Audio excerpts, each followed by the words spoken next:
Bonjour à tous et bienvenue pour un nouvel épisode sur le podcast Story Travaux.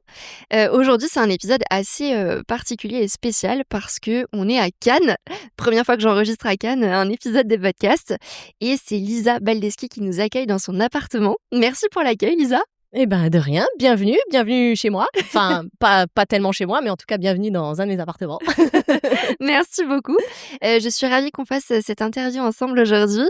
Tu vas nous parler architecture d'intérieur et donc je sais qu'on va apprendre plein de choses avec toi. Est-ce que tu pourrais commencer par nous présenter rapidement ton parcours? Pour me présenter, Lisa, j'ai bientôt 37 ans, maman d'une petite fille, et puis j'ai 3 casquettes principales, on va dire. Je suis investisseur immobilier depuis une dizaine d'années maintenant. Je suis décoratrice / architecte d'intérieur depuis à peu près 5 ans. J'ai monté mon entreprise. Et je suis marchand de biens aussi, à mes heures perdues sur la Côte d'Azur. J'ai fait quelques opérations. Donc voilà, tout ça. De belles casquettes complémentaires. Exactement, oui, tout à fait. On reste dans l'immobilier, on reste dans les travaux, la déco, toujours. Et je sais que donc avant tu as eu aussi un passif, tu avais un autre métier, Oui. asset manager. Ouais. Et donc est-ce que tu peux peut-être nous expliquer rapidement comment tu as switché au final et comment tu es devenue architecte d'intérieur? Alors déjà, je vais peut-être préciser ce que c'est asset manager parce que je pense que ça ne parle absolument à personne. Un titre voilà, anglais, voilà, donc, et qui vient surtout de la finance. Mais en fait, pour t'expliquer, mon ancien métier, c'était en fait de la gestion d'actifs immobiliers. Donc, en gros, j'avais un portefeuille d'actifs tertiaires. C'était aussi bien des bureaux, des centres commerciaux. Je travaillais dans des foncières. Et en fait, j'étais garant de la valeur de ces actifs. C'est-à-dire qu'en gros, je devais faire un business plan tous les ans et je devais mettre en place des actions pour soit maintenir cette valeur d'immobilier, soit créer de la valeur.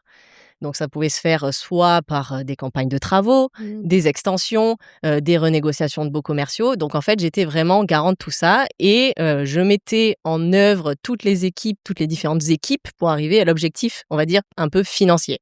Voilà, donc c'était ça à la base mon métier.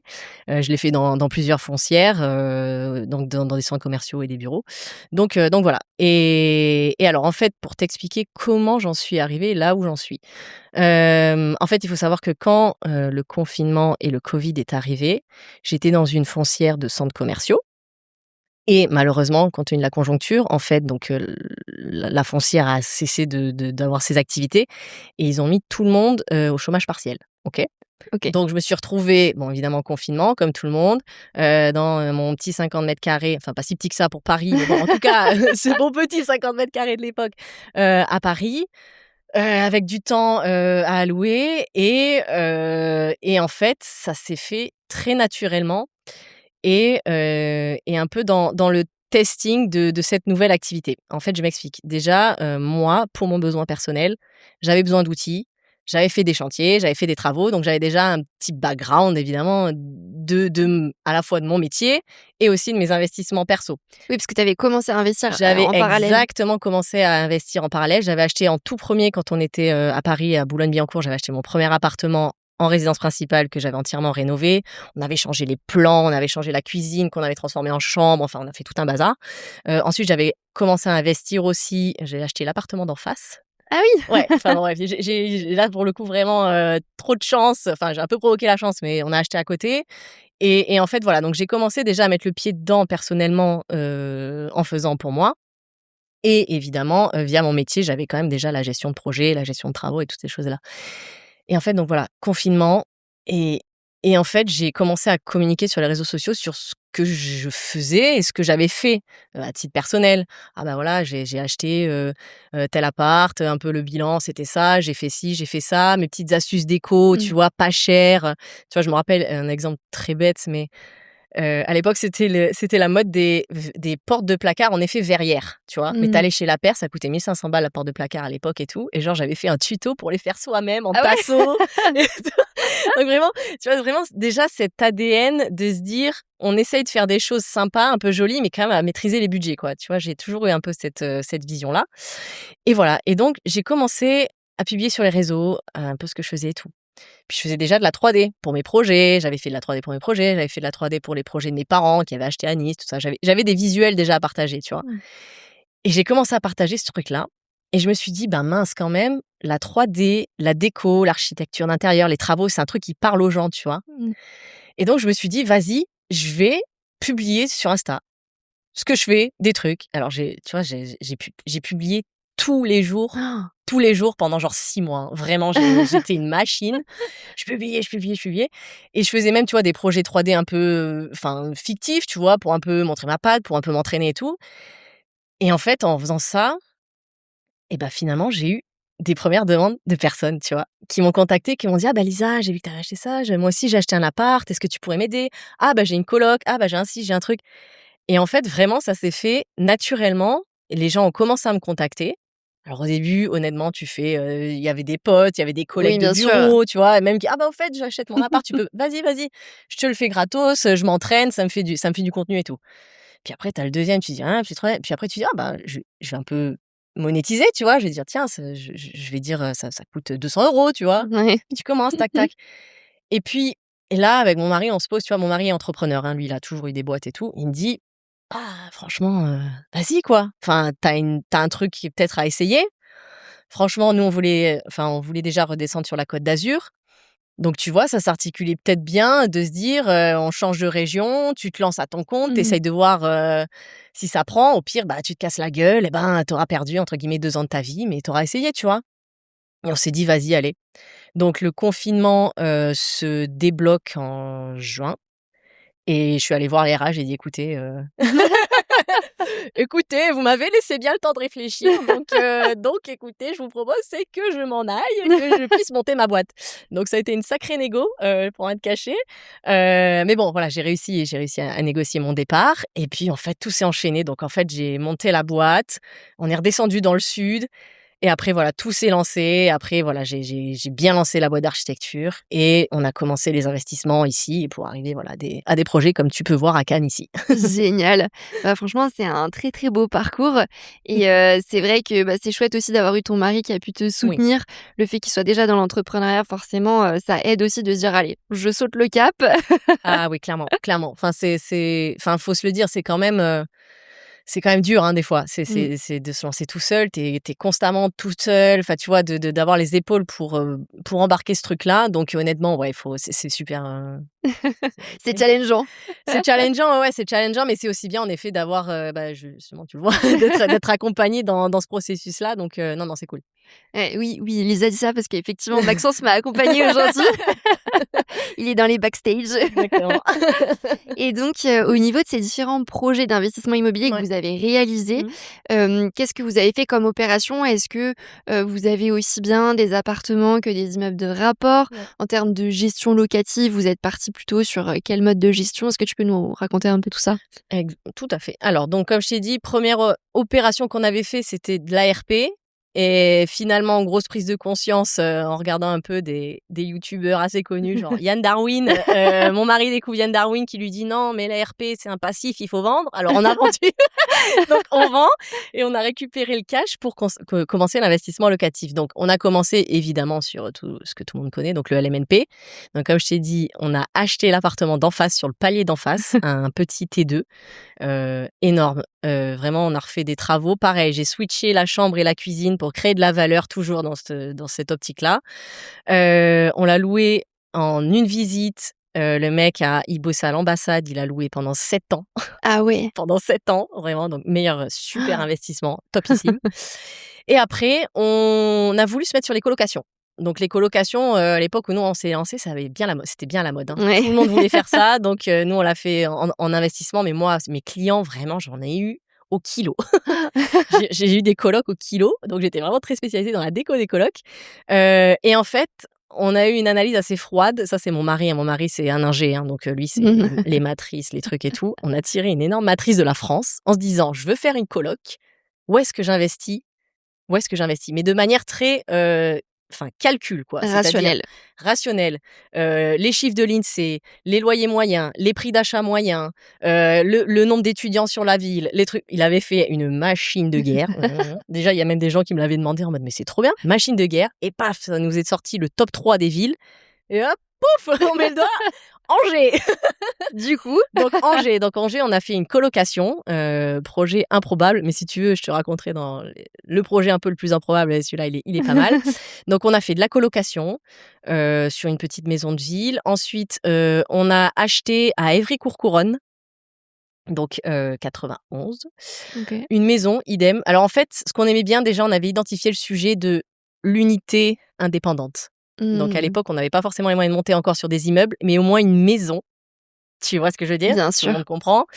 Pareil, parce que les copropriétés, les problèmes de voisinage, les trucs, on connaît tous ces sujets-là. Et je me suis dit, en fait, il faudrait qu'on ait des unités. Donc, on avait commencé avec des petites maisons de ville. Donc, première petite maison de ville Angers, on s'est dit, vas-y, ça marche trop bien. Deuxième petite maison dans un lotissement à Évry, pareil, pour faire de la colocation.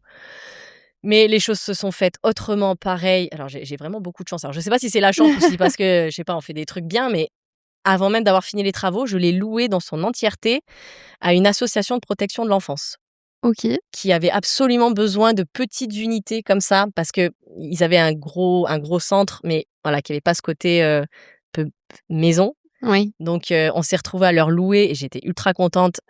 J'avais déjà mis les meubles et tout, on avait tout enlevé. J'étais allée chercher des petits lits pour enfants et tout machin, on avait fait ça trop bien et pour le coup, ils nous ont pris à bail la maison pendant, pareil, 5 ans. Mais bon, c'était toujours sous l'ADN colocation. Ensuite, j'ai acheté un immeuble de rapport à Évry-Courcouronnes aussi, pour le coup, qui était une grosse maison divisée en 4 appartes. Mais alors, un truc improbable, c'est que et d'ailleurs, faut faire attention à ces trucs-là dans le marketing, c'était sur Leboncoin, maison à vendre, 11 chambres. Non mais, et mon mari regarde ce truc, il dit: «Mais qu'est-ce que c'est?» Donc en fait, le marketing était tellement nul Ah ouais. que les gens n'avaient pas compris que c'était une maison, mais avec 4 super apparts. On va visiter le truc, 2 petits apparts en rez-de-chaussée, sur la rue et 2 duplex, mais magnifiques, des Mmh. duplex sublimes avec l'escalier après tout sous les poutres.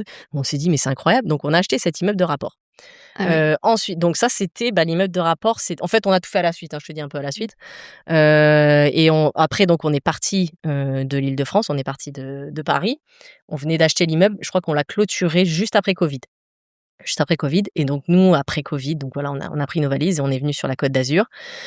Et sur la Côte d'Azur, on s'est dit quand même en termes de typologie d'actifs, il fait beau, c'est les touristes et tout, donc on s'est dit: «On va tester notre premier Airbnb». Mmh. Donc voilà, donc on a acheté un premier appartement, dans le centre-ville d'Antibes, 3 chambres. 3 chambres, ouais, donc format gros appartement. On s'était dit peut-être qu'il y a une brèche à prendre par rapport aux studios qui sont quand même très représentatifs, sur la typologie des biens.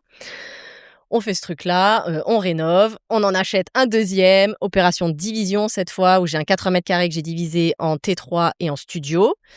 Et le dernier que tu vois est ici. Donc là, pour le coup, c'est le gros bébé de 250 m², quand voilà, où il y avait 3 appartements qu'on a divisés en 5 pour faire de la location courte durée. Mais comme tu disais, c'est agile, il faut rester agile sur, ce qu'on en fait. Ouais, bien sûr, c'est ça. C'est en fait l'avantage aussi de l'immeuble de rapport. Ce qui est cool, c'est que bon, bah, en fait, tu as plusieurs appartements, Ouais. tu peux tester plusieurs types de locations et en fonction du marché et de la demande, tu peux réadapter et c'est ça qui est chouette avec l'immeuble, c'est qu'on est seul décideur. Alors, ça dépend bien sûr de la mairie, de la réglementation. Je dis ça parce qu'il y a certaines villes où c'est très, très réglementé, mais en tout cas, de manière générale, voilà, on peut quand même, arbitrer et optimiser au maximum, la rentabilité de l'immeuble et c'est ça qui est intéressant, je trouve, dans les immeubles de rapport. Ouais, ouais, totalement et ce qui est aussi intéressant, c'est de mixer les typologies. Tu vois, par exemple, sur ce plateau-là, à la base, on devait faire 2 T2. J'aurais eu encore un T2 et 2 T2 en bas. Et en fait, bon, indépendamment du fait qu'en termes de plan et d'architecture, ça tournait pas, et ben finalement, on s'est dit: «C'est pas plus mal». On a refait studio, T3, Mmh. T2 et T2, tu vois? Et donc aussi, c'est bien de jouer à la fois sur les typologies, donc qui te permet un peu de voir. Et en effet, selon les typologies, et ben tu as plus ou moins de demandes et tu peux adapter plus ou moins et en effet, on s'interdit pas que, sur certains lots, on puisse repasser, à l'année, en LMNP à l'année. Bah, ouais, c'est ça donc finalement, vous avez quand même vu, différentes typologies, de location, Ouais. différentes typologies de biens aussi. C'est quoi un peu la suite sur le développement du patrimoine? Est-ce que vous allez continuer à acheter ou est-ce qu'on vous faites une petite pause pour le moment? Alors, déjà, on est en train de finir d'arbitrer tous nos biens en Île-de-France.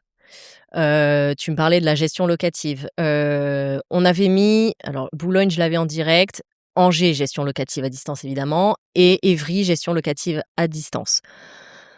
Alors c'est pas pour faire de débat ou quoi, mais en tout cas, il y a rien à faire quand tu es pas derrière, quand tu es pas Mmh. sur place, il y a des problèmes. Alors je vais pas rentrer dans le débat de de la location, des impayés et tout, mais je te cache pas que mon immeuble d'Evry, ça a été une catastrophe. Quand tu as 3 locataires sur 4 qui ne payent pas, faut s'accrocher, les gars, voilà. Donc finalement, on s'est dit: «Non, moi j'ai besoin d'être à côté de là où j'investis». Donc l'idée, c'est on est en train de finir d'arbitrer, donc on a vendu Boulogne. Alors exceptionnel. Boulogne, vraiment, ça c'est un banger, hein, cette opération, tu peux pas faire mieux. Un couple m'avait acheté notre appartement Mmh. et ils m'ont racheté celui d'à côté, de Mais non! genre 7 ans plus tard, parce qu'ils voulaient relier Ah énorme! donc incroyable et donc finalement j'ai revendu aux mêmes acheteurs, donc plutôt belle OP parce que Boulogne ça avait bien pris aussi. J'imagine. Angers on a vendu, post-Covid parce que pareil bon c'était un peu loin. Pareil, la gestion des colocations, c'est très compliqué. C'est un vrai métier et tu as très peu de gestionnaires locatifs, on va dire lambda, qui savent gérer cette façon de fonctionner. Donc on s'est dit: «Bon, allez, on a fait notre petite OP, on va prendre une petite plus-value, on revend et puis on s'allège». La petite maison d'Evry a été vendue suite au départ de l'association et là, on est en train de finaliser la clôture de l'immeuble. Je croise les doigts. Enfin, il y a toujours un truc qui sort, mais bref, rien. Donc l'idée, c'est de se recentrer, en termes de géographie sur le sud. Et alors, pour le coup, pour l'instant, on attend un petit peu parce que, avec tout ce qui se passe, enfin, tu connais, voilà, Ouais, bien machin, sûr. on attend un petit peu de voir ce qui se passe. Déjà, on teste bien ce format-là. En fait, cet immeuble, c'est un peu le bêta-testeur de ce qu'on aimerait faire à terme. Mais moi, mon rêve absolu, mon big dream, c'est d'avoir un appart-hôtel.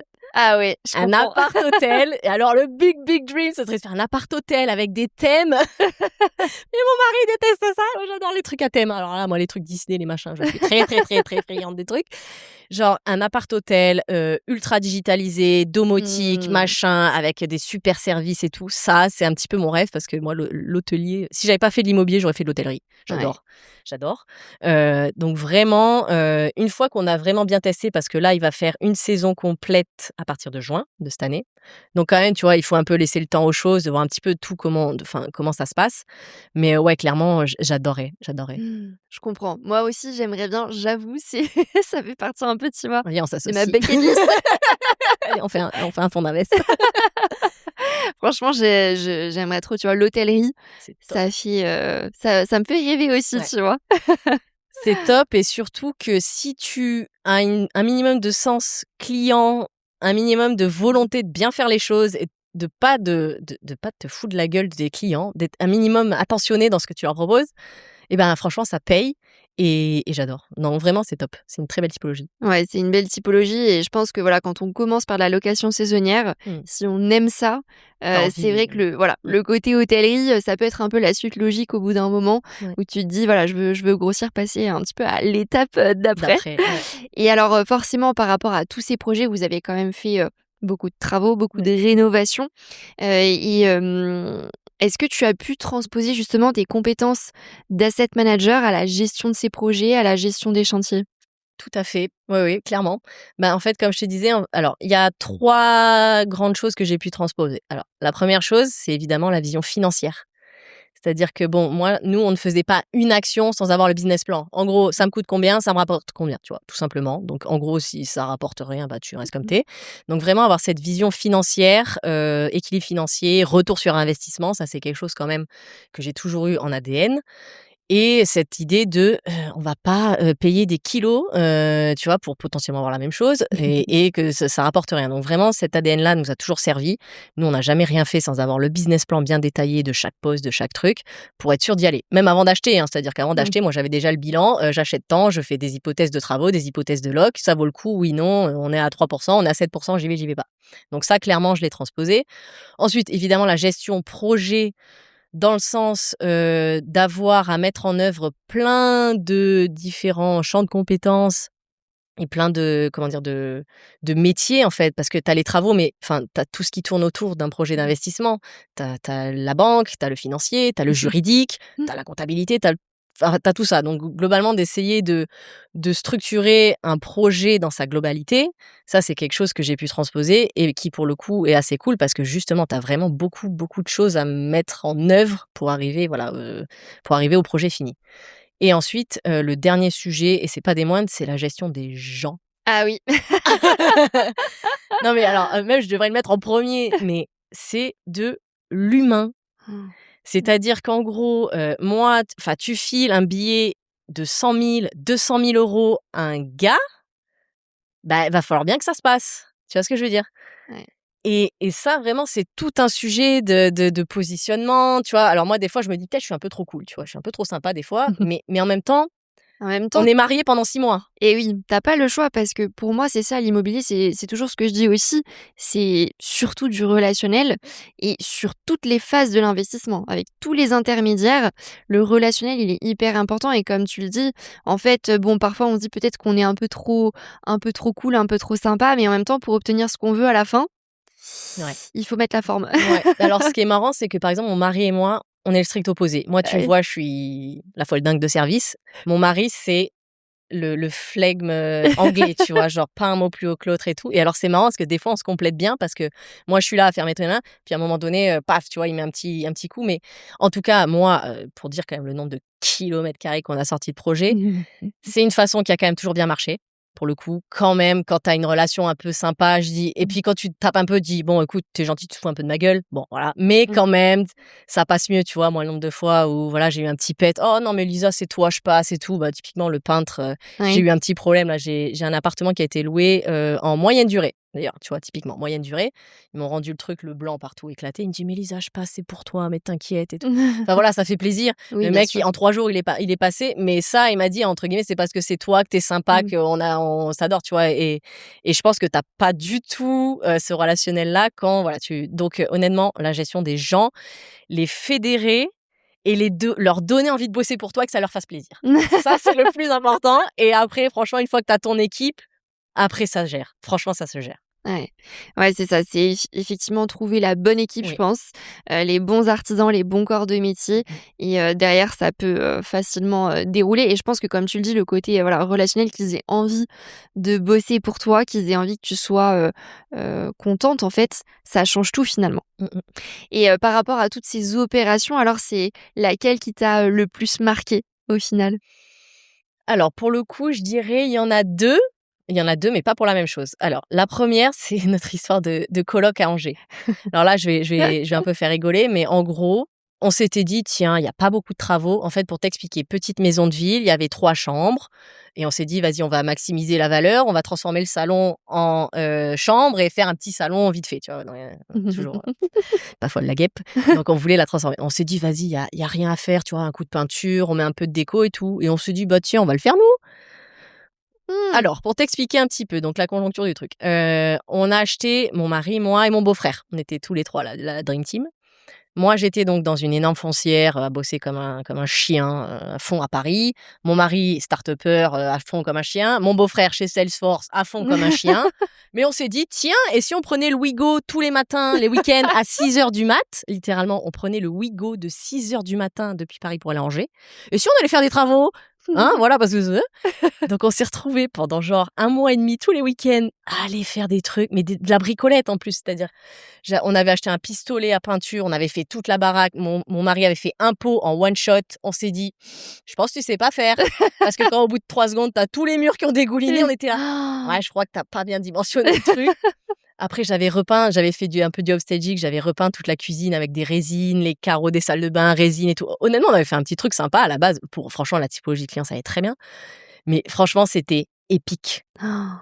Mais là, j'y repense, hein, c'est-à-dire que ça fait, c'est juste avant Covid, donc ça fait genre, bientôt 7 ans. Mais jamais, mais tu me payes que je le fais plus. C'est-à-dire que moi, plus je vieillis, moins j'en fais, hein. C'est-à-dire que là, je délègue plus ça va, plus je délègue. Mais là, mais c'était épique. Et honnêtement, faut savoir quand déléguer, Ouais, tu vois? c'est ça. Et là, je me suis dit: «Le temps et l'énergie qu'on a perdu», alors sachant qu'on avait finalement repris une autre boîte pour faire une petite buanderie, une salle de bain et tout. Donc finalement, j'aurais pu lui filer l'eau peinture pour, 3 000 Ouais. balles et tout. Et je me suis dit: «Mais en fait», alors je sais pas si on s'était dit: «Ouais, c'est une expérience de vie». Alors on en reparle encore, hein, parce que c'était n'importe quoi, vraiment les fous furieux, genre on allait se faire, des bécas entre midi et 2. Après on dormait à l'hôtel, mon beau-frère il dormait par terre, enfin c'était un bordel, mais c'était trop drôle. Mais ça vraiment, c'était vraiment une expérience, mais c'est là aussi où tu apprends à te dire: Mmh. «C'est pas pour moi. Je préfère prendre des gens Et ça a été la dernière fois globalement, qu'on a fait des travaux. Enfin, quand je dis travaux, c'est vraiment juste décoratif, hein, je veux dire, on se permettrait pas d'aller plus loin. Mais je me suis dit: «Non, il fallait absolument qu'on délègue parce que là, enfin, surtout à distance, c'est très compliqué». Bah, c'est ça et je pense que souvent, c'est ce qu'on se dit d'ailleurs quand on commence à investir, tu vois? On va économiser sur la main-d'œuvre parce que c'est vrai que sur la peinture, ce qui coûte cher, c'est la main-d'œuvre. Oui. Mais d'un autre côté, un peintre qui a le métier, qui sait faire, en fait, il va prendre moins de temps, à le faire que toi. En plus, tu fais effectivement les allers-retours le week-end, donc finalement, tu mets beaucoup plus de temps à louer. Enfin bref, il y a tout un tas de paramètres à prendre en compte. Non, mais quand j'y repense, je ne me souviens pas c'était quoi la genèse de cette décision. Je ne me souviens pas pourquoi on s'est dit: «Tiens, on va monter à 3, peindre un truc». Ouais, je t'ai dit peut-être c'est la jeunesse, la fougue de la jeunesse, on s'est dit: «Allons-y». Mais non, non, clairement. Donc ça, cette opération-là, quand même, était assez spécifique pour ça, mais assez drôle, on en reparle encore. Et évidemment, bah, ce projet là où tu es, un peu, mon bébé quoi. C'est un peu l'aboutissement vraiment de Mmh. toutes les skills, de tous les projets que j'ai réalisés, en amont, qui fait que quand tu es quand même enfin, je l'ai sorti «toute seule» entre guillemets parce que moi j'étais l'élément travaux, Mmh. chantier, j'ai tout fait, hein. Mon mari a fait le sourcing, il a trouvé l'immeuble et après c'est: «Tiens, allez, je te file les clés». Mon beau-frère est en Suisse, donc lui, il a vu 2 fois. Il a même pas vu fini. Il voit juste les sous lui. C'est ça. Mais et en fait, ils m'ont donné les clés, ils m'ont dit: «Vas-y». Ouais. Et donc ça a été à peu près 8 mois, je pense, tout confondu. Et là, on est allé dans des trucs, en fait, tu vois pas, mais par exemple, j'ai ouvert un mur, là, il y avait la cuisine était fermée. Tu D'accord. avais un mur, qui montait toute hauteur, parce que là, j'ai bien 20 centimètres encore de plénum au-dessus. Et en fait, tu te dis: «Bah, tiens, c'est une cloison, on va la péter et tout». Mon maçon, il fait: Mmh. «Attends, attends, on va appeler bureau d'études quand même». «Oui, oui, vas-y, bureau d'études». Il me dit: «Non mais vous êtes fous, IPN». J'ai un IPN de 5 mètres, de là à tout là-bas. Oh waouh! Donc tu vois? Et heureusement, j'ai eu des équipes solides, des équipes très bons maçons, ils m'ont gruté le truc et tout. Et en fait, ce projet, c'est un peu justement, voilà, l'aboutissement de tout ce que j'ai pu apprendre. Mmh. Et le truc, c'est que ça a même pas vraiment été source de stress ou quoi. Enfin, juste, il y a des trucs où bon, tu dis rien. Mais vraiment, en fait, tu tellement au fur et à mesure Mmh. des dossiers qu'après tu te sens tu vois, de pouvoir monter sur des gros projets comme ça. Et donc celui-là, vraiment, j'en suis fière. C'est un très beau Mais projet. tu peux parce qu'il est très, très beau. J'ai pas encore visité Et tout ouais, faut voir, l'appartement, et mais ouais, mais c'est loué, c'est loué! Souhaite-moi que ce soit loué. Lui, je l'ai bloqué exprès. bah, oui, bien sûr, mais honnêtement, c'est vrai que c'est très beau. De toute façon, on partagera aux auditeurs, les images, bien sûr, pour qu'ils puissent aussi se projeter dedans, mais c'est vrai que tu as donné un style, vraiment très sympa. On Ouais. reparlera, juste après, justement, un Mes peu petites des astuces, tu des verras. astuces, pour avoir cette impression, haut de gamme, mais voilà, je vois déjà les moulures et cetera. Je pense que c'est, une de tes astuces. 280 mètres linéaires, j'ai posé. Oh, waouh! Dans Ah tout ouais. l'immeuble. Donc tu vois, comme je te dis, il y en est arrivé. Et c'est vrai qu'en plus, on a une très belle hauteur sous Ouais. plafond. Ouais, Il y ouais, a combien là? mais Il y a bah, alors là, je dois être à 2,80, Ouais, mais je c'est te dis ça. honnêtement, j'ai 3,20 au rez-de-chaussée Ah ouais, avec 3. cheminée et tout. Donc ça, c'est aussi ce qui a provoqué le coup de cœur. C'est-à-dire, bon, là, tu vois, c'est un petit immeuble de centre-ville, c'est ultra bucolique, c'est vraiment le cachet de l'ancien, j'adore. Donc vraiment, Et ouais, en plus, on n'est pas loin de la gare. Enfin, vraiment, ça coche, toutes les cases. bah, écoute. Et par rapport à, du coup, toute cette aventure, immobilière, Ouais. d'investisseuse, est-ce qu'il y a des choses que avec le recul, que tu ferais différemment? Bon, alors, on a parlé effectivement de la maison à Angers, Oui. mais Oui, ça c'est sûr. Alors déjà, en effet, clairement, c'est de savoir où mettre son énergie. Parce que vraiment, enfin déjà, on peut pas être partout. C'est soit tu mets ton énergie dans un truc, mais ça va prendre 3 fois plus de temps. En fait, de savoir de pouvoir se dire: «Écoute, là, maintenant il faut que je délègue». C'est un truc qu'il faut apprendre à faire, mais au final, je pense que tu es gagnant. Parce que vraiment, c'est des métiers. Et puis le temps que tu passes à faire ça, bah, c'est Mmh. pas du temps que tu passes à faire autre chose parce qu'en fait, moi, vu que j'ai cette, on va dire, double casquette, par exemple, ce projet de Cannes, je l'ai sorti, ça m'a bloqué du temps, mais en même temps, j'avais mes dossiers clients. C'est-à-dire que j'avais celui-là, j'avais mon opération de marchand de biens et j'avais 2 autres chantiers pour des clients. Donc autant te dire que niveau gestion du temps, à un moment donné, tu te dis: «Est-ce que si je prends du temps pour peindre le mur, bah, je suis pas en train de faire rentrer Mmh. des honoraires sur un projet, de luxe à Nice?» Enfin, j'en sais rien, tu vois? Donc honnêtement, faut vraiment, apprendre, à savoir déléguer. Et alors pour le coup, il faut aussi bien apprendre à s'entourer. Tu peux avoir des petits soucis avec des gens, donc vraiment ça, c'est un truc qu'il faut on s'est forcé à le faire. On l'a pas assez fait au tout début. Un peu, tu fais la confiance, tu sais, Mmh. c'est ma collègue qui te dit, tiens, passe par eux, ton père qui dit, vas-y, prends-lui, machin. Donc, ça aussi, un truc où on s'est astreint. Par exemple, sur ce projet, j'avais switché d'équipe. J'avais fait un appel d'offres. Petit tips, en effet, qu'il faut avoir en tête, c'est bien d'avoir ces équipes, mais de temps en temps, faut un petit peu les challenger. Mmh. Parce que une fois qu'ils ont pris la confiance, là, tu passes pour l'américain. Et ouais, c'est ça. Donc faut avoir ces équipes, mais de temps en temps, ce projet-là était énorme, l'enveloppe travaux était énorme. Mon mari s'est dit: «Vas-y, on se fait un petit appel d'offres quand même parce que c'est bien un peu de Mmh. recalibrer les tarifs». Donc et dis-toi que c'est pas mon équipe habituelle qui a gagné l'appel d'offres. Ah oui! Voilà, donc il faut quand même l'avoir en tête. Donc maintenant, j'ai plusieurs équipes et c'est très bien.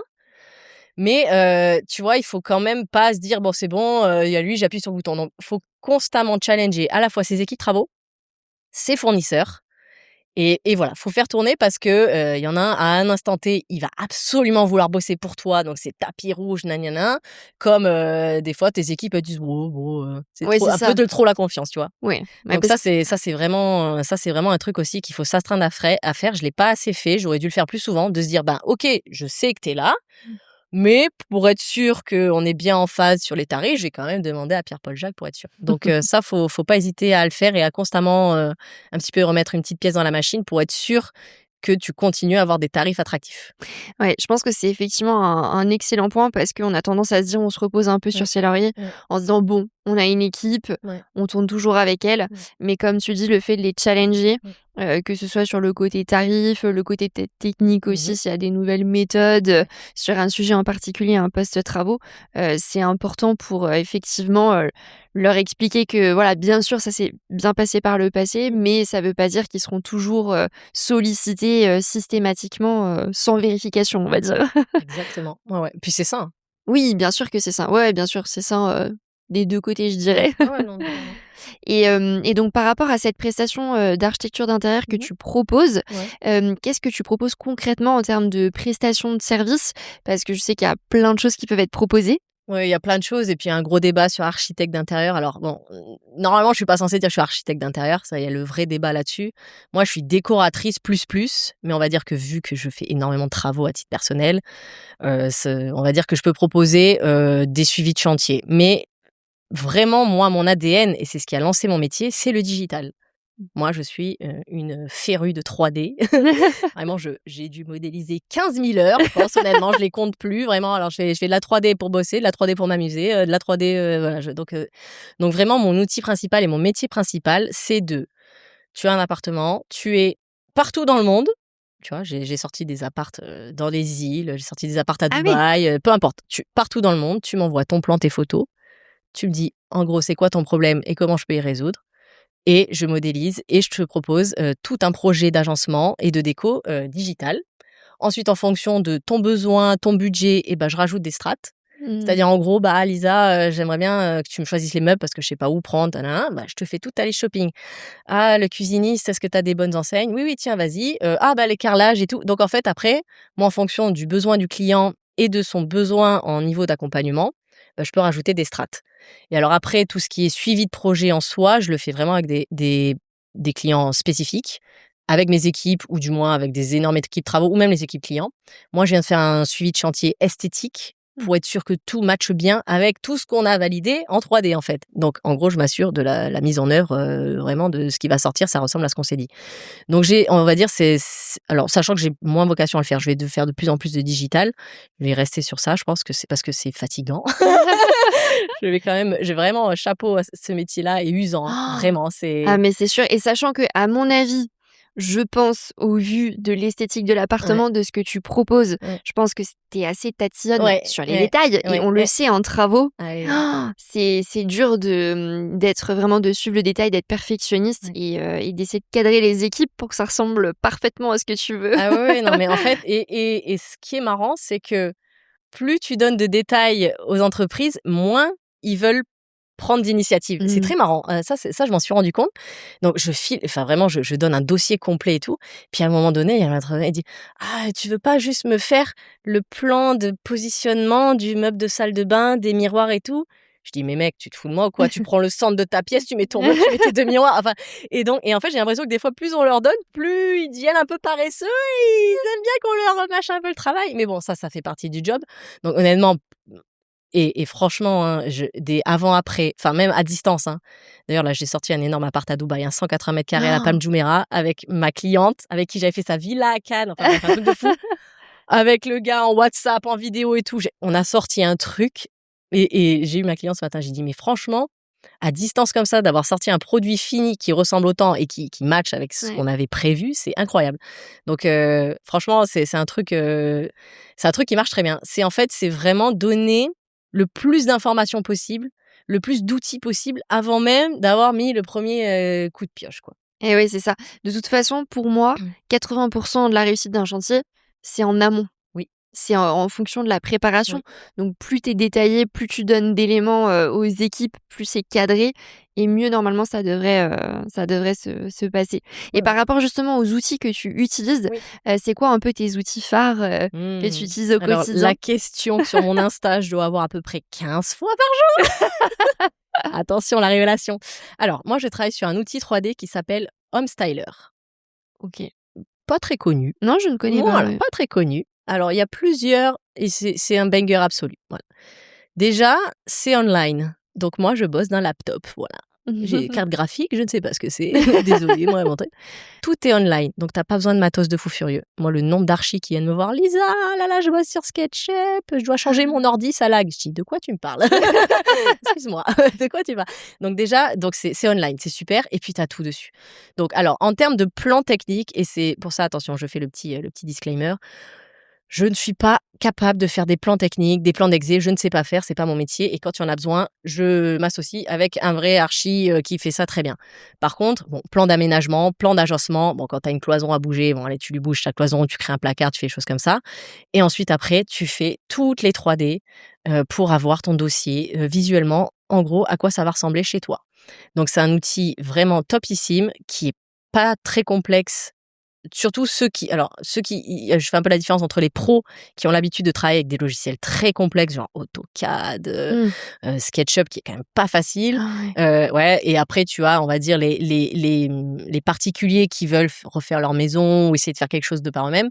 Franchement, c'est un outil qui est top et je m'en sers depuis 1000 ans. Ah oui, OK. OK, Voilà. ça marche. Bah, c'est un bon outil à retenir, alors j'irai voir moi aussi. Bah alors, c'est à retenir et même je vais faire une petite annonce parce que tout le monde l'attend. Je vais lancer une formation.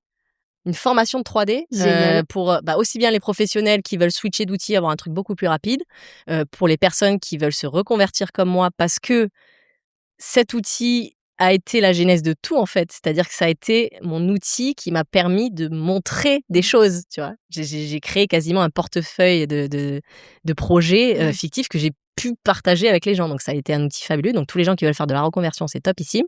Et comme j'ai dit, les professionnels qui veulent switcher, avoir un truc beaucoup plus simple parce que Oui, il faut simplifier la vie. faut simplifier la vie, c'est ouais, franchement. Et puis en plus maintenant tu commences à avoir les modules IA, donc alors c'est un truc de fou. Alors c'est terrible parce que moi en plus Homestyler, ils sont très forts. Faut savoir que c'était Autodesk de mémoire qui a été racheté par Alibaba.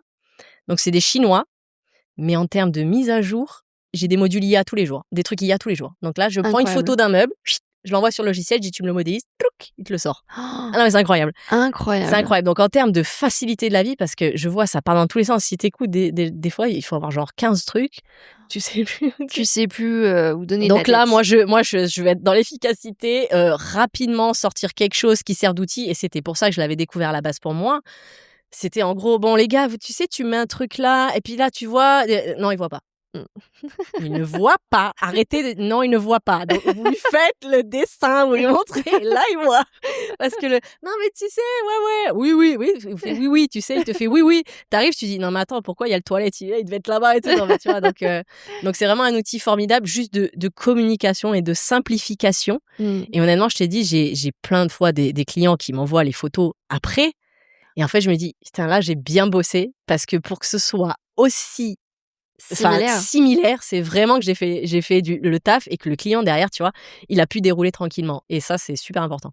Incroyable. Bah, écoute, génial. Donc la formation, oui, elle est pas encore sortie, Non, elle est pas encore mais sortie. c'est, un projet, C'est un projet, ouais, ouais, c'est un qui verra projet le que j'ai jour. à cœur, parce que, bah, j'aime bien, je fais un petit peu des mentorats aussi de temps en temps pour lancer son business, et ouais, la 3D, c'est un truc qu'il faut que je lance parce que j'ai vraiment beaucoup de demandes et puis, ben, ça peut servir, hein, OK. franchement, Bah, ça génial, écoute, voilà. on sera content de voir cette formation, Bah, voir oui, le jour. bah, écoute.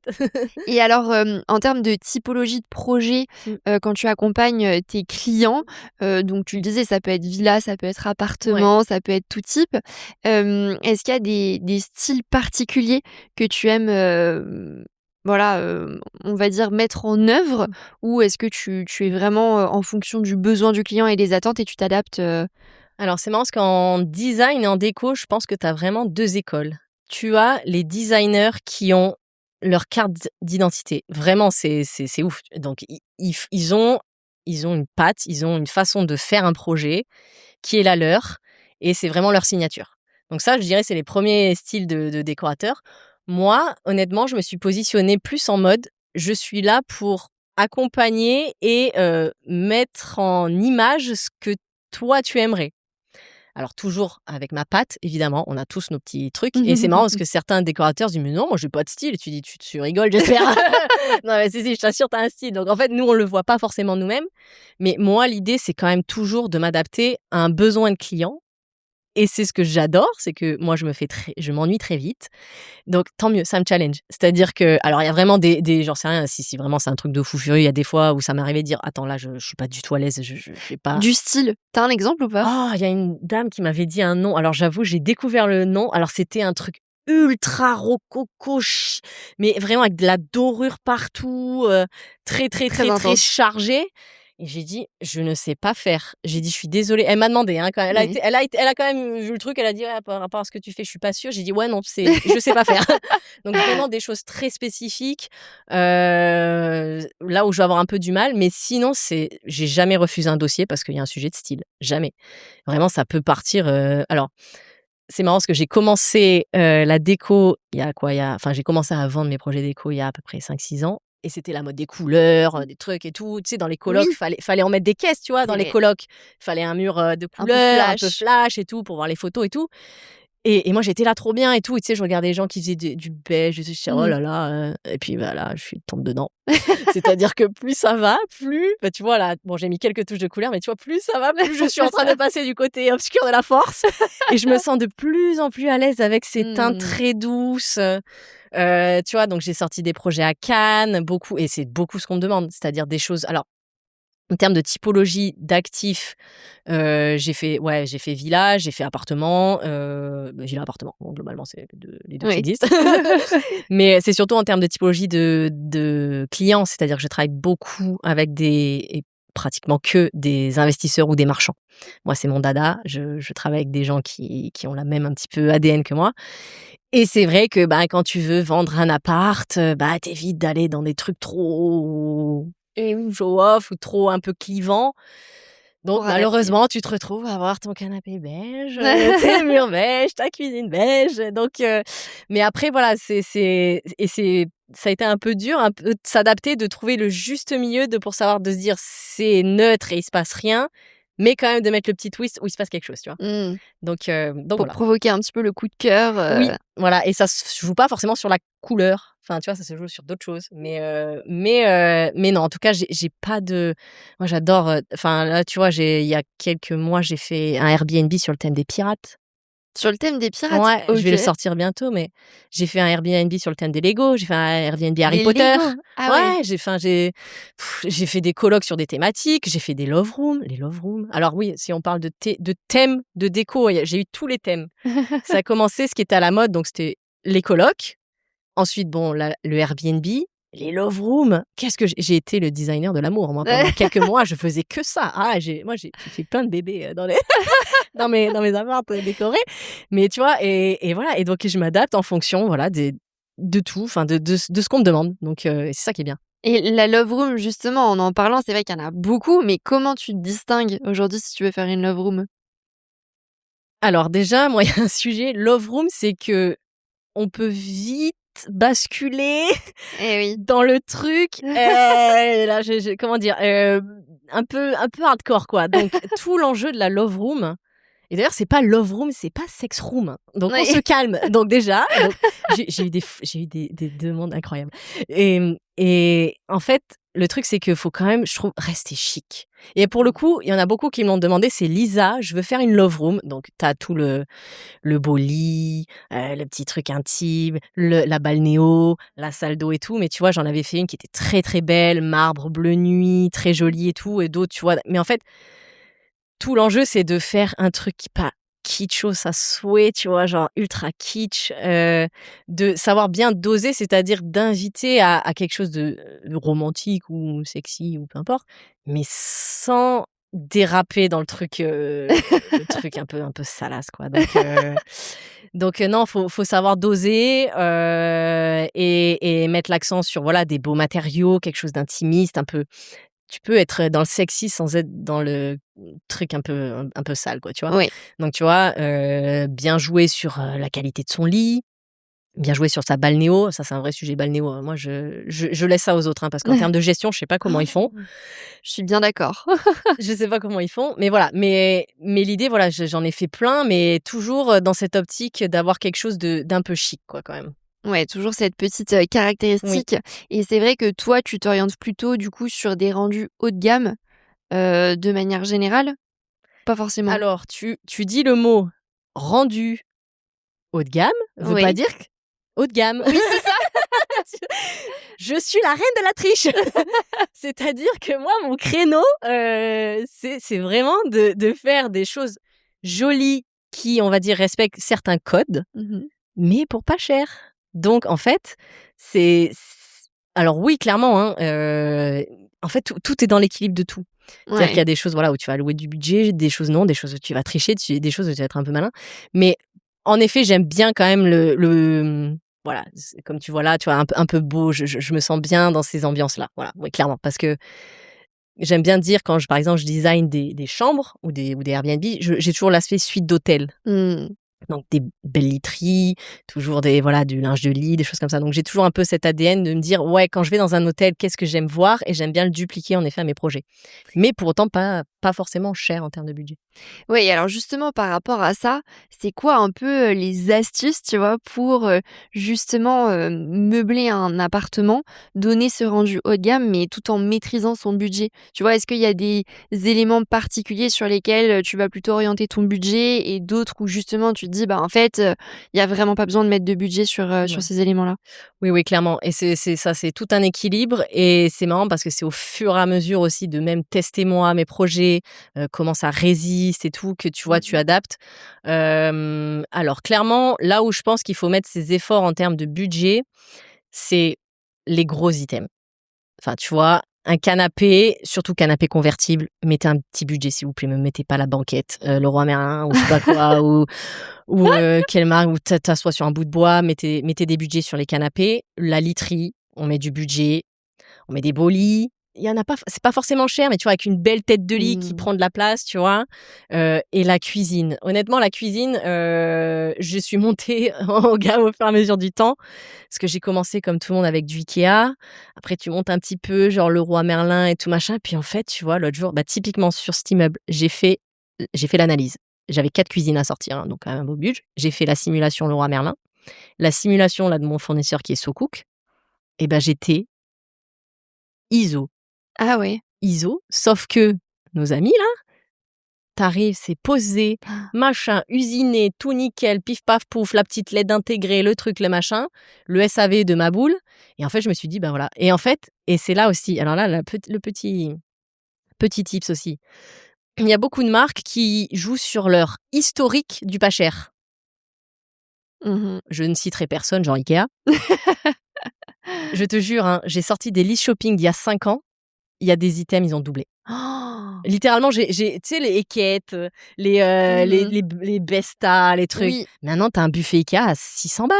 Ah ouais, ça va très, très vite. Je Et suis alors, d'accord. et ce qui est fou, c'est qu'ils ont toujours cette image du pas cher.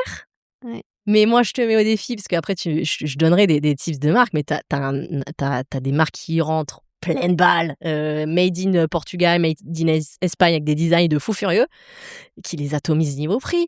Et le truc, mon buffet, il arrive monté en une pièce. Donc vraiment, faut pas hésiter. Pareil, toujours dans l'histoire d'avoir dans le subconscient, genre ah oui, c'est pas cher. N'hésitez pas à challenger. Donc le lit, la cuisine, canapé, et par contre des trucs où vraiment vous pouvez y aller au cheapos au possible, c'est presque du consommable. Les chaises, ça honnêtement, tu vas voir, même moi en mettant des fois des belles chaises, t'as de la casse. Là, j'en ai changé je sais pas combien.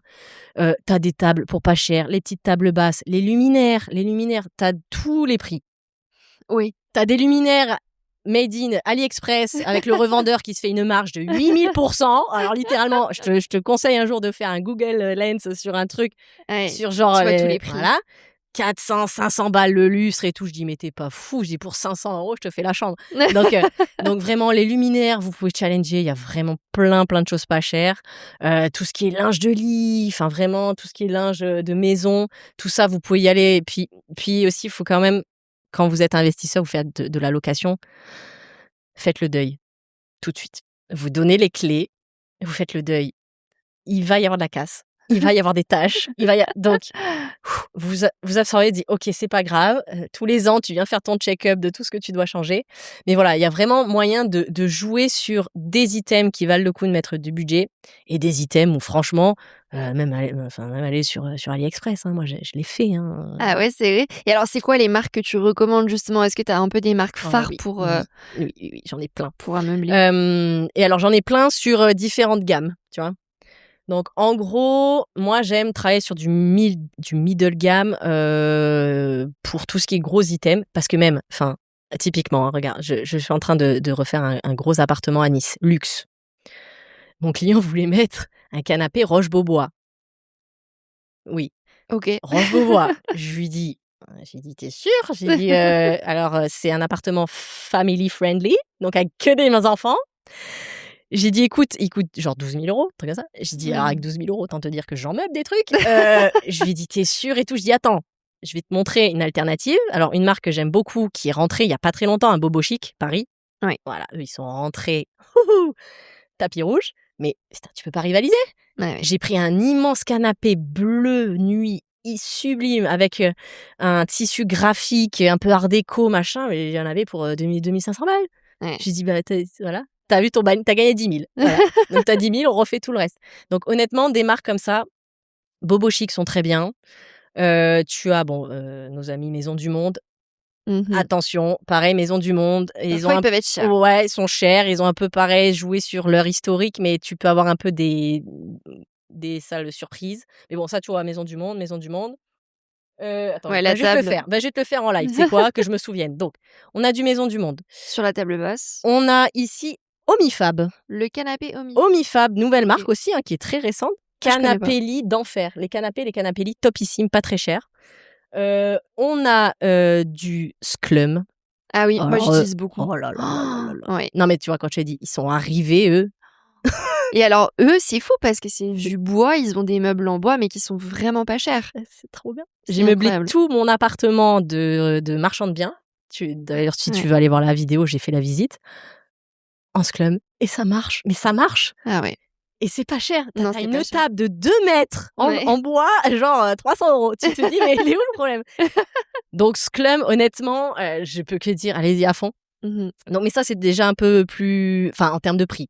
Donc, après, tu as Maison du Monde, tu as Cave Home, un peu plus cher, mais très beau, très quali. Toujours espagnol, hein, les Espagnols sont très forts. Les Espagnols sont très forts. La Redoute. Très bien aussi. Franchement, la Redoute intérieure font des trucs très sympas, très stylisés. Pareil, tu ajustes en fonction de ton budget. Et tu as aussi nos amis de Atmosfera. Ah oui, Atmosfera, super. D'ailleurs, petit tips, hein, vous pouvez créer un compte un peu pro sur leur base d'achat qui s'appelle Decoration Brand. Donc, tu vas sur Decoration Brand. Toi, tu crées ton petit compte avec ton petit siret LMNP et tu as des super tarifs. La gestion des livraisons et tout, c'est chose que j'ai fait ici parce que j'avais genre 800 cartons. Donc, non, vraiment bien. Ah, ok. Donc ça, Ikea, sur certains trucs, pareil, il y a des basiques qui marchent, des trucs qui marchent. Même pour la vaisselle, les choses comme ça. La vaisselle, ça marche très bien. Et qu'est-ce qu'on peut avoir d'autre? Non, Omifab, j'ai dit. Non, bah, c'est déjà pas Et mal. pour les luminaires, tu as des recommandations? Bah, luminaire, honnêtement, Atmosphera fait des trucs très sympas, pas chers. Sclum aussi. Et après, je t'ai dit honnêtement, faut être un peu malin sur les revendeurs C'est chinois. ça, Mais il doit y avoir ah bah, j'en ai mis un Amazon. Pareil, j'ai trouvé un truc super en LED Amazon. Donc honnêtement, sur des trucs où c'est pas trop cher en ticket, tu pas trop peur du mmh. SAV, au pire, il arrive cassé, tu as perdu 100 €, mais tu peux essayer quand même d'aller gratter des petits trucs, ouais. OK, ça marche. Bah, écoute, merci pour toutes ces astuces et alors en termes de matériaux, est-ce que tu Ouais. as des choses un petit peu, à recommander en termes de sol, tu vois, de faïence, des Oui, choses comme oui, ça? oui, oui. Alors, ici, PVC. PVC, ouais, pareil, je mets PVC aussi. PVC, Aclipsé, Hydro, Fuge, partout. Ouais. Je déroule au kilomètre. Ça a été, la révélation de toute ma vie. Donc honnêtement, ça, pour de l'investissement locatif, c'est canon. Mmh. C'est increvable, c'est pas cher à l'achat, c'est pas cher à la pose. Donc honnêtement, ça, j'en mets vraiment beaucoup, tu vois? Ensuite, si tu peux avoir le budget, dans mon premier Airbnb à Antibes, dans mon projet de marchand, j'ai mis quand même carrelage effet bois.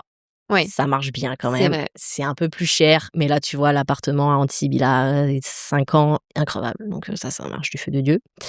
Non, après, en termes de matériaux, enfin, en termes de, on va dire, de conception, et d'ailleurs, ça fera l'objet de ma prochaine vidéo YouTube, Mmh. c'est mes pires erreurs déco sur mon premier Airbnb. Là, je vous livre tout ce qu'il faut pas faire. Là, vous allez la voir. Là, j'ai pas peur de dire que j'ai fait des bêtises. Heu, Si vous avez un minimum de budget, moi, il faut mettre du carrelage dans toutes les salles de bain, toute hauteur. Mmh. Ah oui, Ça toute prend hauteur. trop cher. Ouais. Ça prend trop cher. Si tu as un problème de jonction avec ta paroi de douche, si comme moi, tu prends des parois de douche un peu courtes parce que tu te dis: «Voilà, bonne idée», tu as de l'eau partout. Donc vraiment, en fait, indépendamment des matériaux, c'est aussi, tu vois, de le voir un peu comme une protection. Mmh. Voilà, ton matériau doit devenir une protection de ta pièce. Dans les salles de bain, si vous avez un peu de budget, heu, carreaux, 120-60, tu poses un peu partout. Mais même là, j'ai pas fait, hein, j'ai refait la même erreur. Mais bon, bref, écoute, on va croiser les doigts. Mais je pense que c'est pas mal. PVC, ça, c'est top. Ensuite, pour les cuisines, bon, si vous avez du budget, mais non, il y en a pas. Donc franchement, tu mets laminé. J'ai trouvé la petite astuce, tu fais ton plan de travail et ta petite crédence assortie, tu vois? Mmh. Un seul pan, coup d'éponge, paf, c'est top. Ouais, pas de joint. Pas de joint. Les peintures, on préfère des peintures lessivables, évidemment. L'éponge magique est vraiment magique. Ah ouais, j'adore. J'utilise tout le temps. J'ai fait un reel sur l'éponge magique, il a dû faire 150 000 vues, juste je brosse ma plainte, mais genre c'est fou! Ouais, Bon c'est après ça marche que sur les murs blancs, attention. oui, c'est ça. Va pas faire tes murs bleus avec, Non. mais génial! Donc de la peinture lessivable, non, bah écoute, c'est déjà pas mal. Ouais, c'est déjà pas mal, hein. Ça fait déjà beaucoup Ouais, ouais, d'astuces. bah en fait, il faut se dire que ça prend cher. T'as Et beau oui. tu beau tourner les trucs dans tous les sens, ça s'abîme à des endroits improbables, hein. Moi, j'ai eu des traces là, j'ai refait des coups de peinture dans tous mes apparts. T'as des traces à des endroits, tu te dis: Comment c'est possible? «Ouais».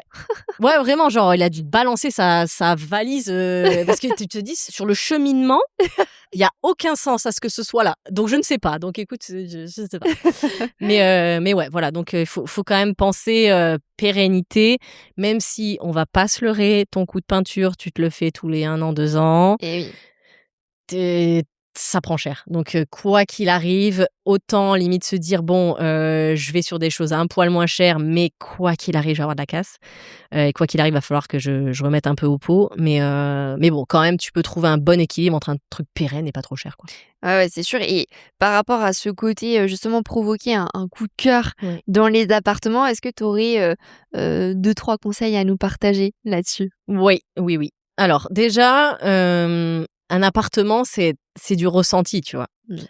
Donc après, je sais pas, hein, qu'est-ce qui t'a marqué quand t'es rentrée, mais tu vois, il y a des tableaux, Ouais, des ouais, ouais. coussins, des Mmh mh. plantes, des petits bibelots, tu vois? Déjà de donner l'impression qu'il se passe quelque chose, tu vois? Mmh. Je trouve que les gens, ils lésinent un tout petit peu. Ça te coûte que dalle, hein, c'est du bazar, des trucs que tu me mais tu vois, de vraiment et encore là, ils m'en ont enlevé parce qu'ils en ont marre. Ça, juste pour info, la conciergerie me déteste Ah parce que j'en oui, mets partout. c'est ça pour nettoyer, c'est Voilà, vrai pour que c'est nettoyer. moins Bon, facile. voilà, donc bon, on va dire que du moins, si sur vos photos, sur, les voilà, l'effet coup de cœur se crée par aussi ce que tu ressens quand tu rentres, tu vois? Donc honnêtement, il y a vraiment jouer donc sur l'habitat, en fait, vraiment de se dire: «Ah tiens, je me sens bien», tu vois? Faut pas lésigner sur, le linge, de maison. Alors moi, j'en mets même peut-être trop, véridique. J'ai quand j'ai fait mon coup de peinture, j'ai dû enlever genre 10 coussins en trop dans mes apparts antiques. Genre j'étais là: «Mais elle me prend pour une dingue, ma conciergerie, elle est morte de rire». Donc du linge de lit, des rideaux, tu vois, mettre un peu des petits coussins, un petit tapis ou pas, enfin ça dépend. Mais tu vois, de vraiment le sens du détail. En faire un cocon un peu, que Le ce sens soit du cosy. détail, c'est ce qui change tout et même dans mes projets déco, on me l'a souvent dit genre: «Ah Lisa», même dans les 3D, j'aime bien, tu vois, je mets la tasse sur la table, tu vois, pour faire Ouais. genre le petit truc. Le sens du détail, c'est aussi que tu montres que tu as donné de l'attention, Mmh. tu vois, au truc. Donc ça, c'est super important et après, bah, ton effet waouh, bah, ça va être par, un design de mobilier, une forme, une couleur, une harmonie, quelque chose qui te percute l'œil, tu vois? Donc ça peut être de plein de façons différentes, tu vois? Bah, là, la moulure, oui, j'en ai mis des kilos parce qu'il y en avait pas, hein, c'était pas Ouais. du tout à l'origine, c'est complètement, artificiel, tu vois? Mais tu vois, il c'est donner, voilà, une espèce de cachet, une espèce de patte un peu artistique à ton projet, quoi. Ouais, un style. Un style, ouais. Et que voilà, les voyageurs ou les potentiels acquéreurs ou futurs locataires se sentent bien tout de Oui, suite, en fait. exactement. Ils se projettent. Et puis, en fait, l'enjeu se fait même pas avant qu'il arrive. C'est sur ta photo Ouais. et ça, c'est ultra important et vraiment je partage le truc. Mon premier Airbnb à Antibes, j'ai mis un canapé orange. Tu peux te Ah dire: ouais. «C'est fou», mais tu sais pourquoi? Parce que quand on a lancé Airbnb, c'est simple, hein, en fait, faut tu refais pas la messe, hein. Tu prends le top 100 des meilleures annonces, tu regardes lesquelles sont les mieux, lesquelles sont Mmh. les mieux notées, tu t'inspires, tu regardes, waouh, tu vois? Et il y en a une qui m'avait tapé dans l'œil, c'était un duo entre gris anthracite et orange, avec pareil un beau j'ai dit: «Putain, on fait ça». J'ai dit: «Oh, on fait ça marche trop bien» et sauf que, bah, la première photo, paf, tu avais ce truc qui popait, tu vois? Et Ouais. après, tu vois, ça peut être tout et n'importe quoi, ça peut être des couleurs. J'ai fait un appartement bleu, j'ai fait un appartement tout blanc et noir, pour le coup, complètement contre-coup. Là, tu vois, c'est la moulure, c'est ça, tu vois? Enfin, c'est bête, tu vois? Mais tu vois, Ouais. tu sais l'appart où il y a la Bellucci, tu vois? Tu vois? Donc c'est tous ces petits trucs et ça se joue déjà dans ton marketing Mmh. et dans tes photos, en fait. Et ouais, c'est ça et c'est vrai que les photos, c'est la première chose que les voyageurs voient ou les futurs Ouais. locataires et donc tout se joue effectivement là-dessus qui c'est déjà le premier intérêt, Mmh. en regardant la photo. Puis Ouais. après ils seront agréablement surpris encore en redécouvrant l'appartement en vrai Ou mais pas, hein, ou pas. Il y a des ou pas. tu peux avoir le contre-coup en mode non et c'est pour ça d'ailleurs je fais super gaffe avec ma conciergerie. Je dis: «Écoutez, si vous vous souvenez plus de commencer, regardez les photos et mettez-moi ça bien, quoi». Parce que en fait, mon traumatisme, c'est que le client rentre et qu'il ait pas tu vois, genre le Tinder, quoi. Tu vois, tu as la Ouais. photo, genre ça va, tu vois, tu déçu.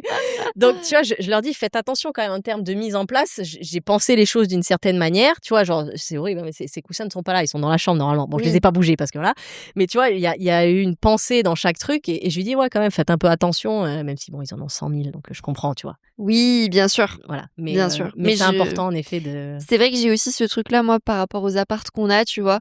De voir toujours avec le prestat qu'ils remettent effectivement les éléments à leur place ouais, non, c'est un vrai par sujet. rapport aux photos parce que tu as pensé, en fait, Exactement. l'aménagement d'une certaine façon et du coup, bah, si tu dénatures l'aménagement, ça a moins de sens aussi. Merci, merci, j'ai cru que j'étais la seule, mais bon, on est d'accord. Oui, on On est est d'accord. d'accord, ouais. Et par rapport justement à un aménagement réussi, est-ce que tu vois, tu as des petites, 1 ou 2 astuces, à partager là-dessus, que tu recommandes? Ouais. Alors déjà, première chose, alors là, je parle vraiment sous l'aspect, on va dire, Airbnb, parce que c'est ce que je fais le plus, mais en gros, toujours avoir en tête que c'est quelque chose qui est exploité, où tu as des femmes de ménage, où tu as, des consommables à stocker, des trucs. Une zone de stockage Ouais. et le placard à balai où planquer ton aspirateur. Non mais c'est fou, mais genre si tu ne penses pas à ça, Mmh. le nombre de fois où j'ai vu tu sais l'aspiro qui se traîne comme ça là, tu sais? Les tendoirs à linge, tu vois? Mmh. En fait, il faut vraiment à chaque fois, surtout quand on en sur des plans de réagencement, où on casse un peu de cloison, où on veut créer des nouvelles chambres, des choses où on touche un petit peu à l'existant parce que souvent dans l'existant, c'est pensé d'une bonne manière, mais du moins quand tu essayes un petit peu de revoir les plans, vraiment une zone de stockage, j'ai pensé derrière qu'il y a une exploitation derrière. Donc ça, c'est vraiment un truc, à chaque fois j'y pense, hein. Puis où c'est que je mets la vaisselle, où c'est que est-ce que c'est et deuxième point, le dimensionnement. Super important, le dimensionnement dans ton agencement et dans ton mobilier. Mmh.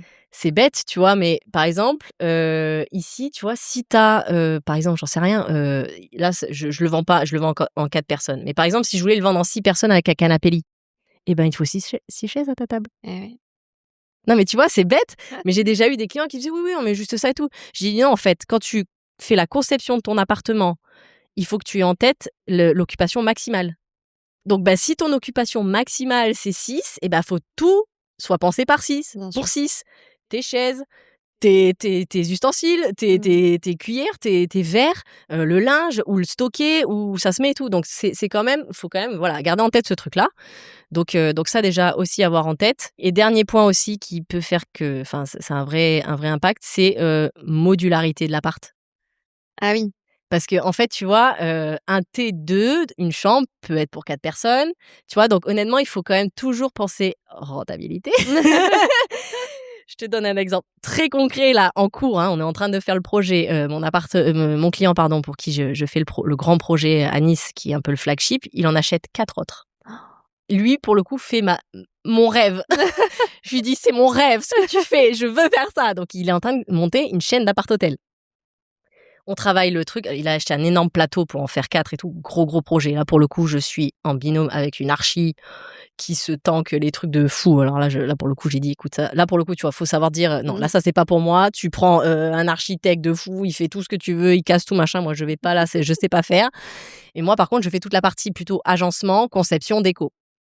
Et là, on est en train de bosser un T2 justement.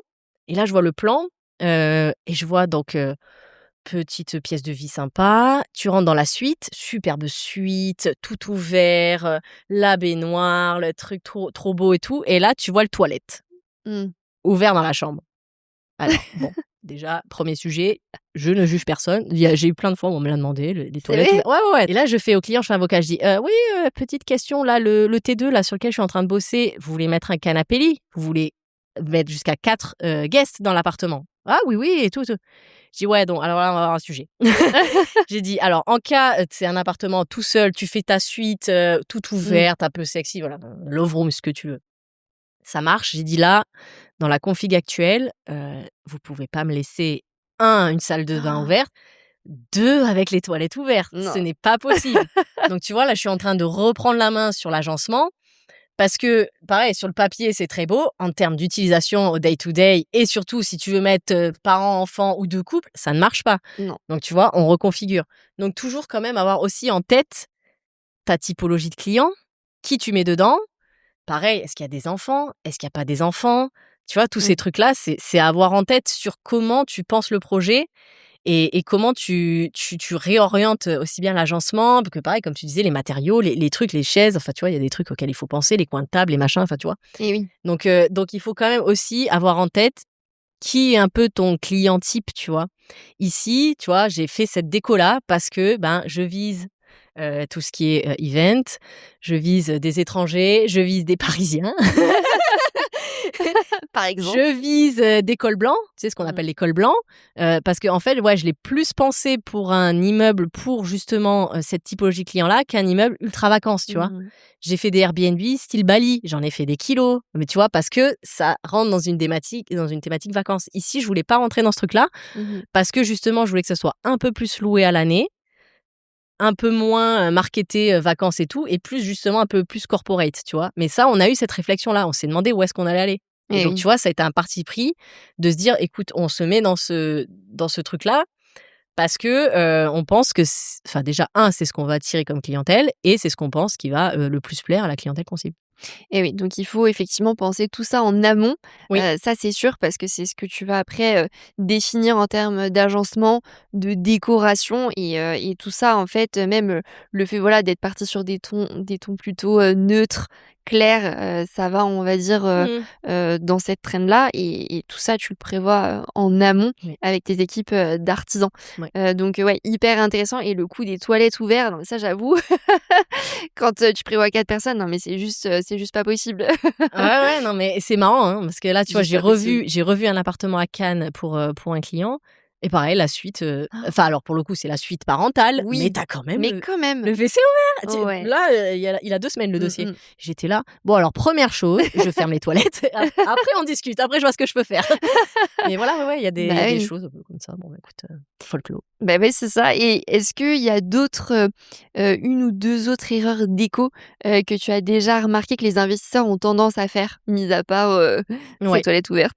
ouais. Alors, déjà la première erreur déco, c'est un peu d'aller dans la facilité et se dire: «Vas-y, je prends un pack, un truc un peu tout fait et tout». Alors moi, je veux pas balancer, il y a eu des très bonnes idées de business sur les packs déco, les trucs, mais franchement, quand ton appart, il ressemble à Cdiscount, Mmh. c'est moche. En fait et puis c'est pareil, je t'ai dit, c'est l'objet de quoi? 1 500 €. Tu mets 1 500 € de plus sur un projet à 200, allez, mettons entre 100 et 200 000 € selon où tu es, en France, mais le surplus est pas tellement plus. En fait, faut pas que tout ait l'air cheap. Mmh. Et ça, je l'ai vu tellement de fois, et vraiment maintenant, comme tu dis, il y a des marques qui arrivent avec des prix super attractifs, qui ont des designs de fou. D'ailleurs, tiens, j'en ai oublié une, The Massy, superbe, The Massy, espagnol aussi. OK. Très, très bien, design ultra pointu, très beau. Mais tu vois, et voilà, donc honnêtement, faut pas, lésigner à mettre un petit peu de budget pour, tu vois, c'est une idée de se démarquer aussi, hein. Enfin, je veux dire, la concurrence, elle est rude, hein. Moi, là, avec cette réno-là, je suis pas dans l'eau du panier, hein. Moi, j'ai Mmh. des clients à moi, ils mettent du 2 000 balles, du 3 000 balles du mètre, hein, mais Ouais. tranquille, hein.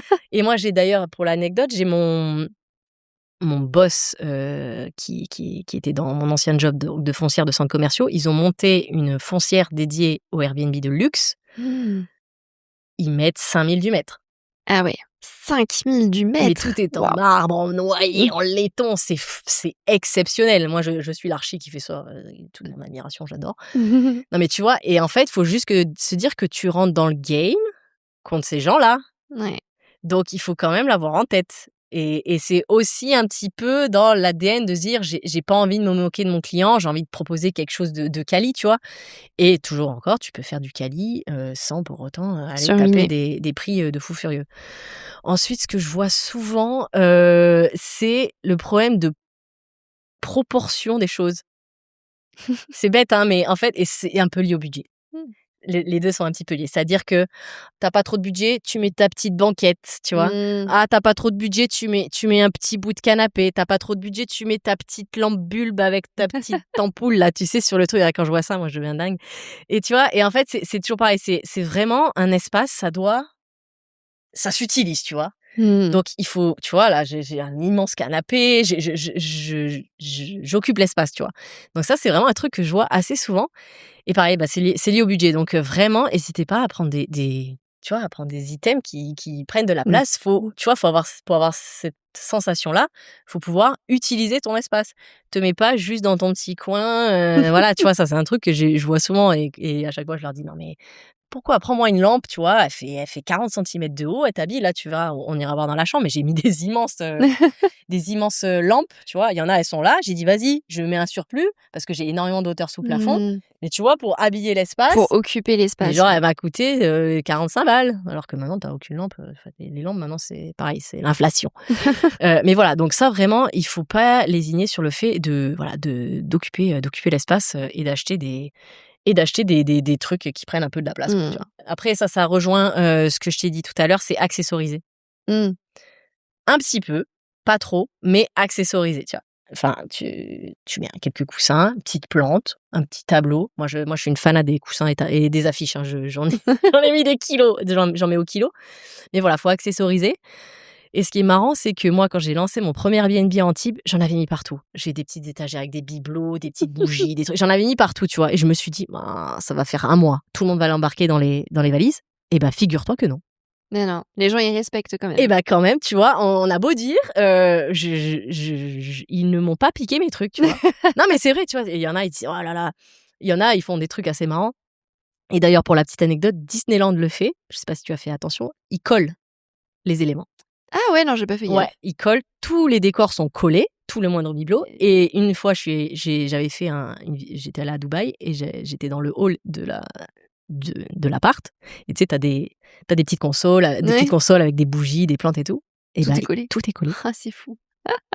Tout est collé et il y a des fois des clients qui me disent: «Ouais Lisa, j'ai peur qu'ils se barrent avec et tout». Je dis: «Bah tu colles, tu colles». C'est une astuce. Ouais, c'est marrant parce que, bah, pour le coup, je m'en étais vraiment rendu compte parce que je suis justement, comme je t'ai dit, très fan de Disney et tout et pour le coup, oui, c'est des tueurs en termes d'immersion, de décor, de trucs comme ça et j'avais fait gaffe à ce truc-là. J'ai dit: «Bah oui, mais en fait, je crois que tu as de la colle un peu spéciale qui s'enlève avec de l'eau, Mmh. mais si vraiment tu as la peur que les gens se barrent avec tes bougies ou quoi, enfin les bougies, pas bonne idée, mais enfin avec les petits Oui. bibelots, tu vois, tu en mets un petit peu, voilà, juste pour, voilà, mais et même pour tes photos aussi et après vraiment si tu veux pas les laisser, pour tes photos, tes shootings, tu mets même le petit plaid, le petit truc, tu en as mais tu as vu Mmh. maintenant ils le font beaucoup quand même, Ouais, où ils te mettent sur la table les croissants, les mais trucs. bien sûr, Voilà, pour donc tu donner vois? envie. Donc faut quand et voilà, maintenant on en est à ce niveau-là. Ouais. Donc on en est où les photos, tu as quasiment la frange.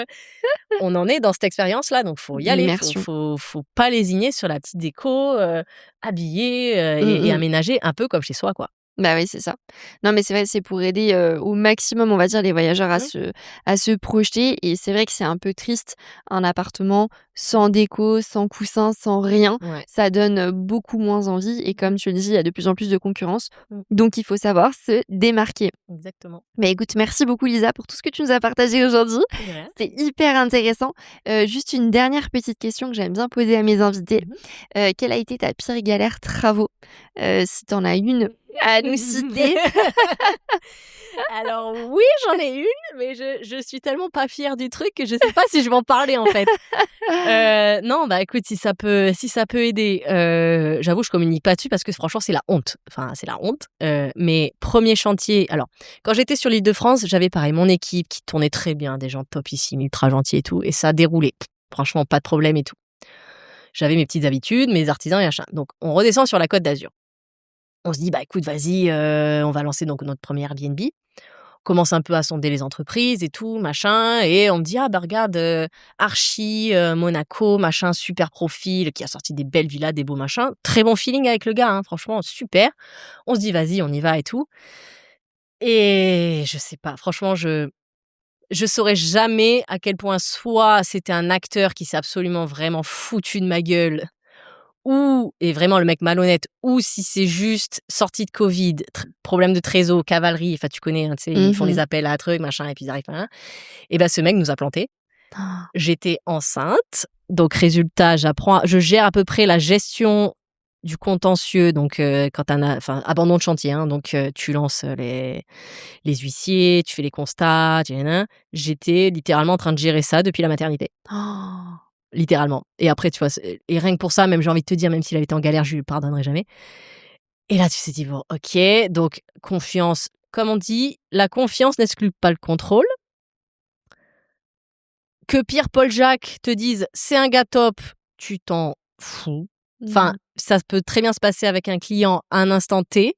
Mmh. Il peut y avoir plein de choses dans la vie d'une entreprise qui font que c'est plus la même personne. Donc franchement, maintenant, tu vois, ça m'avait dégoûtée, mais pareil, une fois que tu t'es pris cette mandale, tu te dis: «Bon, je fais quoi? J'attends, je m'assois sur, ma location, machin». On a dit: «Vas-y, rien à faire». On a relancé des appels d'offres. Tout le monde, on a fait venir 4-5 entreprises et puis là, je suis allée, hein: «Alors vas-y, c'est quoi tes garanties?» Limite, j'ai lancé des audits sur les comptes bancaires et tout, hein. Je suis devenue une malade. «C'est quoi tes références? C'est qui? C'est machin?» Je les ai mais poncés les mecs et après j'ai trouvé, une entreprise vraiment bien et d'ailleurs, c'est même pas une entre je suis quasiment je suis carrément passée par un courtier travaux. D'accord. En fait, je me suis dit: «Là, on arrive, là, on est un peu en position de faiblesse», tu vois? Et là, j'ai besoin d'un relais. J'ai besoin d'un relais qui me valide, tu vois, Mmh. les corps de métier et j'ai besoin d'avoir un tampon entre l'entreprise et moi, tu vois? Et pour le coup, ça s'est super bien passé. Ils ont repris le truc, on a ressorti, on a bourlingué et on a sorti pile à la saison et après ça a déroulé. Donc honnêtement, je t'avoue que ça aurait pu, nous freiner, tu vois? Ouais. Beaucoup, parce que, bah, tu perds un peu d'argent, tu perds du temps, tu perds des nerfs. Là, j'avoue, ouais, tu te tu quand même, je me rappelle, hein, j'ai la photo de ma fille, par terre où je changeais la couche quand j'allais faire le suivi de chantier et tout. Mais bon, en même temps, voilà, vraiment, on contrôle et enfin, vraiment, comme je dis, la confiance n'exclut pas le contrôle. Vous checkez, vos entreprises, vous faites pas des acomptes, à gogo. Il y a même des clients qui font des paiements toutes les semaines, toutes les 2 semaines. Vous protégez votre trésorerie. Et puis vous checkez les gars, quoi. Enfin, il faut vraiment checker. Il y a plein de façons, hein, avec maintenant, t'as tout à dispo sur Papers, des trucs comme ça. Les garanties, tu demandes les décennales, tu demandes tout. Et après, normalement, ça se passe bien. Mais ouais, non, grosse galère sur ce chantier-là. Mais sinon, franchement, je touche du bois. Tout le reste, nickel. Non, honnêtement, j'ai la chance de, comme tu dis, alors il y a 2 choses qui font que c'est pas de la chance. Non, je retire ce que j'ai dit. Ce n'est pas de la chance, c'est de la préparation et de la vérification. Et c'est le choix. Une fois que tu as choisi, tu vois, ça déroule bien. Mais bon, après, ça reste quand même, faut être un peu solide quand même, hein. Ouais, Tu faut être tu solide. t'en prends des. Faut être solide, si c'est Non. clair. Faut Non, être franchement, solide. pour conclure, faut aimer un peu avoir mal, tu vois. Ouais. T'as quand même des fois, tu te dis waouh comme ça. Donc parce que les enjeux financiers sont quand même énormes. Enfin, tu fais le moindre projet immobilier, c'est à 5 6 chiffres, tu vois. Donc faut quand même faut quand même aimer un peu Le le challenge. challenge, clairement. Moi, je suis pas du tout la première à dire: «Mais non, t'inquiète, c'est easy, tu un truc, tu le refais». Non, attends, non, c'est quand même du boulot. Mais si t'aimes ça, go, hein, enfin, il y a pas de souci. Non, mais c'est sûr, comme tu le dis, il faut bien s'entourer, faut bien faire ses vérifications en Ouais. amont. Faut pas avoir honte de cette histoire parce que justement, Ouais. c'est un témoignage aussi, tu vois, pour les autres Ça et arrive même au meilleur. voilà.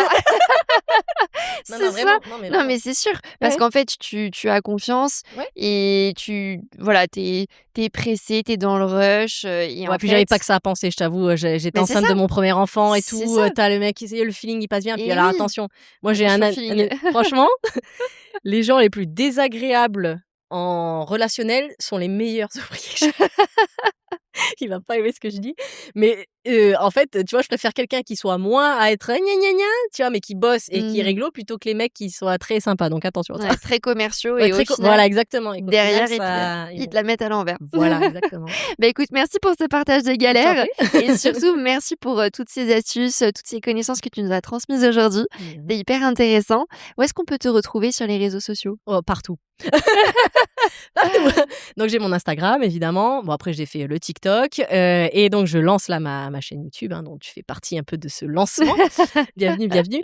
Donc ouais, Instagram surtout, c'est là où je poste, tout le temps. Je poste 2 fois par semaine et YouTube, je vais essayer de m'astreindre à mettre, au moins une vidéo par mois, voire plus. Je vais essayer d'en faire plus, mais voilà, toujours dans l'idée du partage d'infos. Ma première vidéo, c'est donc ma première OP de marchand de biens et je me balade et je dis: «Bah, écoute, j'ai fait ci, j'ai fait ça, j'ai acheté ça, hein». Donc ça, c'est vraiment du partage d'infos. Je vais faire aussi pas mal, je pense, de vidéos sur, je me mets derrière mon ordi, je prends le plan, la Mmh. problématique du client, c'est ça et je vous explique comment moi j'y ai répondu. Donc ça, tu Génial. vois, vraiment du didactique.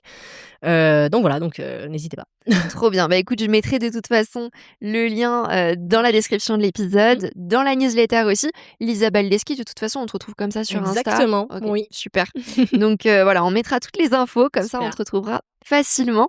Je te remercie encore et je te dis à très bientôt, Lisa. Bah, merci, à bientôt.